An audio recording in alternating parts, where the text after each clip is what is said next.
Hello, everyone, and welcome back to my Untitled Thoughts. So, for today's video, I am doing things a little bit differently. I know that I have been kind of doing this month by month update of everything that's happening in the garden, and I've really been enjoying that. However, things have kind of shifted now that it is summertime, and if you're not familiar with summer in the South, it gets really brutal. And right now, we're kind of going through this weird phase of going between, super hot and humid days where you're just absolutely baking in the sun and just intermittent storms that are completely flooding everything.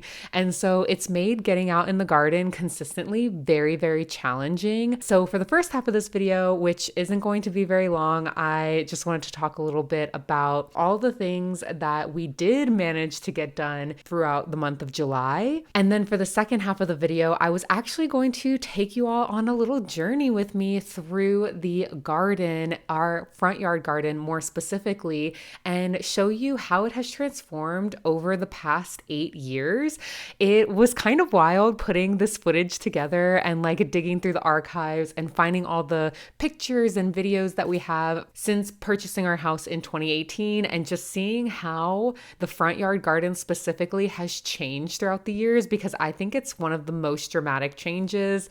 Of course, the backyard garden has also seen its fair share of changes, and our side yard garden as well, but I'm going to save those for other videos. I think that they each deserve their own deep dive. So yeah, I'm going to dive in right now just into talking a little bit about what happened in July and what it is that we actually managed to get done for the month of July, despite the heat, despite all of the torrential raining, which is what opened up this whole video, was just a torrential thunderstorm. And today I am sipping on some tea. It's some herbal tea. I've been having a really bad time with my allergies lately, and so I actually managed to run out into the garden and I collected a couple of things from the garden specifically for this tea. So there is, let's see if I can recall, there's red clover, spearmint, violet leaf. Oh, there's got to be something else. Ginger, which wasn't from our garden. I have grown it in the past, but this year I just haven't planted it in the ground. And I think that's it. I might be missing something, but I'm pretty sure that that's it. So yeah, I love that I was able to go out into the garden and harvest all of those things. And we have been harvesting quite a few things lately, which is really great. So I've seen my first tomato starting to turn red, which is exciting. And I recently I have been harvesting a lot of dahlias as well as sunflowers. And we've gotten 3 harvests of elderberries so far, which is so exciting. And then the figs are growing. The figs are finally ripening, which is I am so excited. This is our biggest fig harvest ever. I hope. Right now it's just a battle between me and the ants. And so far I've lost a couple of figs to ants, but we've gotten a good handful of figs already. And I'm just super excited to try all of these recipes that I have.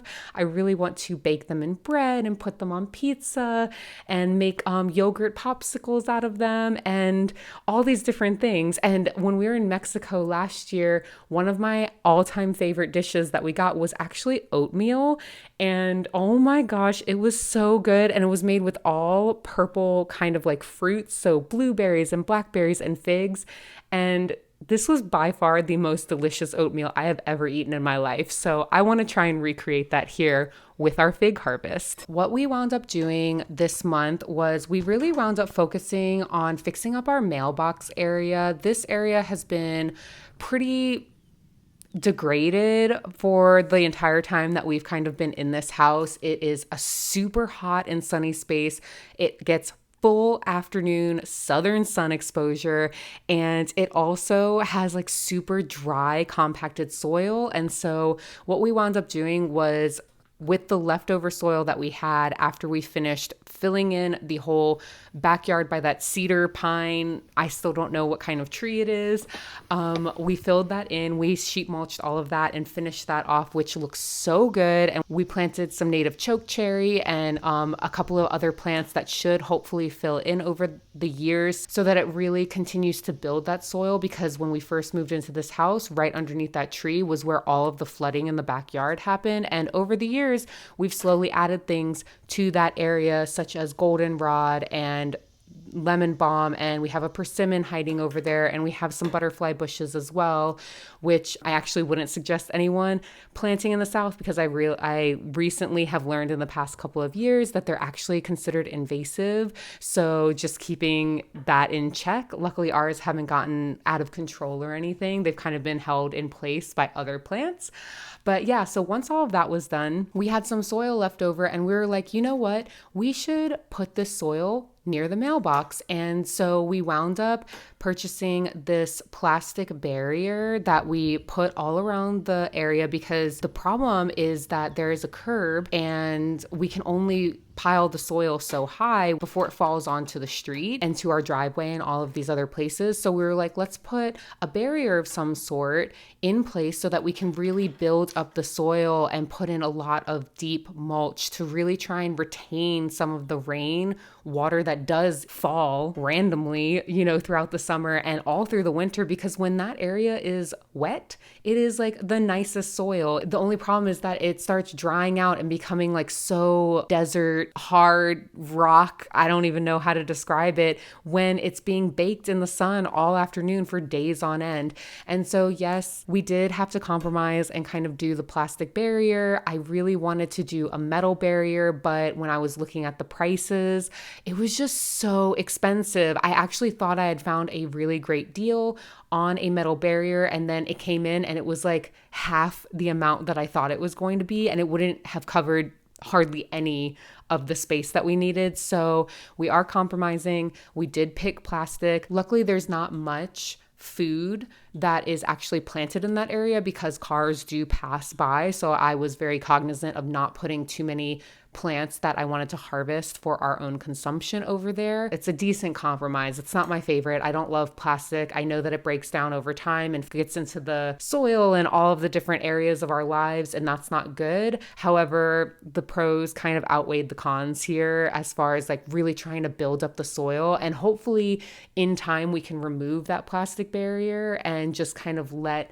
the new nourished soil do its thing. So that was one of the things. And then with that, we actually wound up going to the gardening store it's a pretty famous one right near us. It's called Growers Outlet. People from all over Georgia come to buy plants from this place because it just has such a wide variety and the prices are so good. And so we wound up purchasing a lot of plants to put in this area that will hopefully fill out and again mulch, retain the soil, retain the moisture in that area. That was really exciting. I always love going to the gardening store, and we actually went a couple of days before they closed for the summer, which was fantastic. So we had a lot of fun picking out plants over there. Because of where we're positioned in our yard and with a forested area in the back behind our fence, we actually have a lot of, nature around us, a lot of animals. And one of our favorite things each and every year is to see what animals are coming and using our yard as their personal buffet.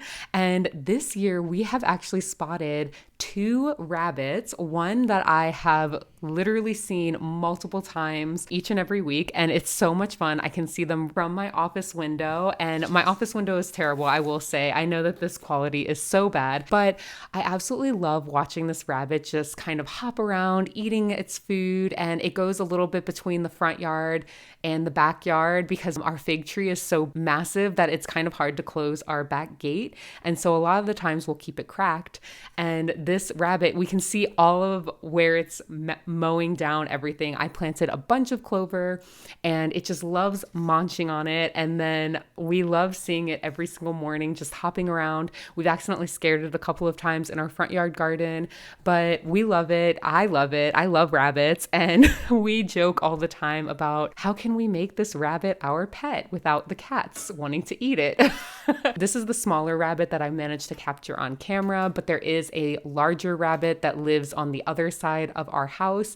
And I'm not sure if it's coming from the neighbor's like backwooded area or where it's coming from, but we haven't seen it as often. And this year we have noted that there is definitely a deer wandering around in our yard, and we captured it on our night camera. I don't have the video because Arlen takes care of that, and I think that he deletes it pretty soon after watching the video back, but we have literally seen a deer just like wandering along our driveway, going into our backyard and munching on all of our sunflowers and sunchokes. It absolutely is in love with our sunflowers and sunchokes. I keep seeing like the clear head cut off each and every day, and it's hilarious. So we're just so happy that we're able to provide not only for our benefit, but for the natural wildlife around us, their benefit as well. And it's just really funny to kind of see not even the damage, just the tracks that these animals have left behind. And you know what? The rabbits are really great in that way, that they are eating a lot of the clovers, which I don't mind them keeping in check because those clovers can really get out of hand, and then they leave behind free fertilizer, which is like a win-win to me. So yeah, I've been really enjoying seeing all of that. So I know that I've talked a lot about stiltgrass and the problems that we've been having with it and how it has just completely taken over our entire backyard. So it finally got to a pretty good height, like where it looked like it was going to set flower, set seed any day now.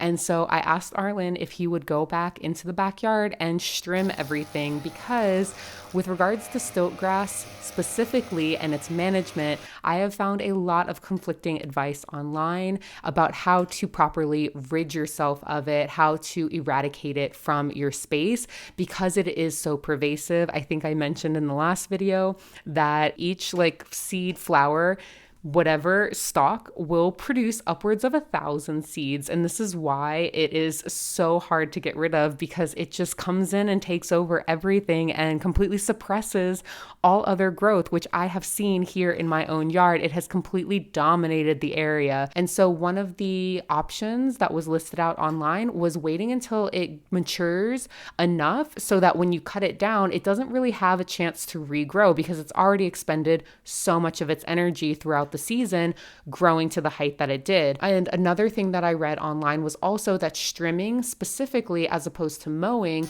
helps to really destroy the stem so that, again, it cannot have a chance to regrow. So we're trying it, and we waited, and it looks like everything is doing well. I'm looking right out this window, and it looks like all the spots that Arlen trimmed are still pretty dead. There were obviously quite a few spots that were really difficult for him to try and like see. So there were some spots missed.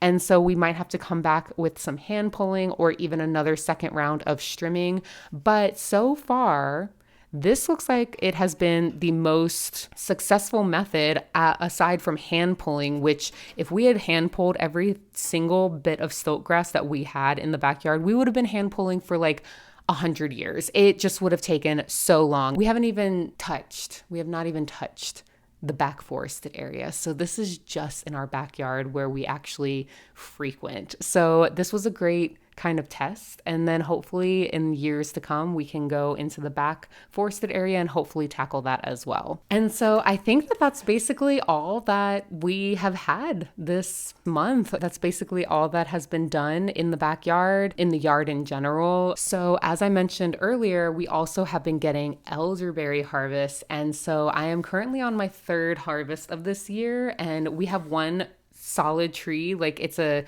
American elderberry. It's self-seeded. It came out of nowhere, and it is gigantic. We have literally propagated so many elderberries off of this one tree, and it's amazing because each year we've only gotten like a handful of elderberries, but this year, each elderberry tree has just been popping off. I can see out my window the two that I planted last year that have like these big bushels of flowers on them, and they're starting to ripen as well. But this one specific tree, this very big tree, has already produced quite a handful of elderberries, and I'm so excited. I am choosing to freeze all of our elderberries until I have enough to make some elderberry syrup for the winter. And so that is all that has been happening over the past month. Now that we're all caught up on what has been going on in the garden, I think it's time to dive right into showing you where our garden started all the way back in 2018 and how far it has come over the years. And to round out the video, I am going to take us on a little garden tour through the front yard garden and show you everything that's growing right here, right now. When Arlen and I first moved into our house in the spring of 2018, the front yard was just like all the others in our neighborhood. A big expanse of grass, a few new bushes planted near the garage and under the windows near the front of the house. And as excited as I was to have a yard all my own, we didn't make any major changes to the front yard for at least one full year, though that didn't stop me from dreaming. By 2019, I started small, easing both myself and Arlen into the big picture dreams I had for the front yard. We expanded the quote-unquote garden in front of the garage ever so slightly, removed some of the old plantings that hadn't fared well since we'd arrived, and put in some blackberry and raspberry bushes that I still have to this day. I may have scattered a handful of seeds in there as well, including out by the mailbox, which was only sporting a lone Japanese maple at the time. By August of that year, our little garden had erupted into a flurry of activity and I was ready to expand. I had dreams of turning at least half of our front yard into a proper garden with boxes and all, but Arlen couldn't quite see the vision yet. So we compromised and I began expanding and connecting the mailbox and garage garden as well as the lone eastern redbud I'd planted out in the middle of the yard. When all was said and done, we both hated how the garden looked. I'll leave it to you to draw your own conclusions as to why. It was back to the drawing board. By 2020, we wound up rounding out everything in the yard, lining our new edges with these thin bricks and sheet mulching the entire area only after digging out as much of the grass as we possibly could. And it looked nice, really, really nice. I went to town planting everything I could imagine directly into the ground. That year, I remember growing squash and pumpkins and sunflowers and cabbages and zinnias. My gosh, the zinnias. We decided to get married in our backyard that same year, and so later on, near November, we gave the entire yard a little refresh with some new mulch and a heavy dose of weeding. I couldn't sit still for long, however. By the following spring, we were ready to bring my full vision to life. Garden boxes in the front yard. We started by removing our old brick outline and straightening it while also kind of playing with different box configurations. We finally settled on this L-shaped box and got to work digging out the next segments of grass. This is probably one of my favorite time-lapse videos from that year, as it's just so satisfying to see the grass coming up in huge rectangular chunks. Now, we're all about repurposing here, so we actually brought all of that grass we dug up from the front yard into the backyard, and we replanted it in areas that were prone to flooding. This really helped to add organic matter and build up the soil so that it hardly ever floods in the backyard anymore, unless there's a really aggressive storm. We also installed 2 additional cattle panel trellises along the center walkway, and we filled in the ground with mulch from a tree we had to take down that was straddling our yard and our neighbors. I've said it before, if you ever find that you need to cull a tree from your yard, ask the tree service guys if they can leave the mulch on your property so that you can reuse it in the garden. They have to mulch the tree before transporting it, and you're already paying for the service, so you might as well keep all that amazing organic matter on site to help feed your soil rather than having to go out and buy all new mulch in little plastic bags. And because Arlen loves the crisp look of black mulch, I found an eco-friendly, non-toxic dye and spent a few days re-dyeing the mulch so that it matched our old mulch, and it was actually a lot of fun, and watching this footage back is so satisfying too. To round off all of our big changes for 2021, I installed a super simple bamboo expandable fence to enclose our little berry patch. This $15 fence held up surprisingly well. I only recently removed it and redid this area this year. As I was editing this video together, I was telling Arlen just how much fun it was to be able to look back on how much the garden has changed for us over the past 8 years. He watched some of the footage and said he honestly couldn't remember the garden looking anything other than what it looks like today. Then he asked me what my favorite iteration of the garden has been over the years, and I told him it was this time in 2022. I was still recovering from my surgery the year before and was dealing with a lot of chronic pain in my left abdomen. I hadn't yet cut ties with my parents, but the thought had begun to take shape, and I decided to finally start writing my very first novel. 2022 was a busy, life-changing kind of year in more ways than one. And the garden is where I found solace. It's where I rediscovered joy. It's where I managed to connect to something greater than myself, greater than the pain I'd been experiencing both emotionally and physically. The garden is honestly where I rediscovered myself. And I truly didn't do much that year. Almost everything that grew did so from seeds that had simply fallen from plants I'd never cleared away the year before.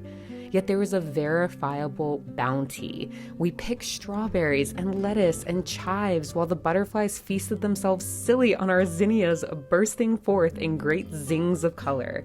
It was truly a special year. Now, 2023 to 2025 were a bit of a blur garden-wise. I don't actually have very many photos or videos of the front garden during that time.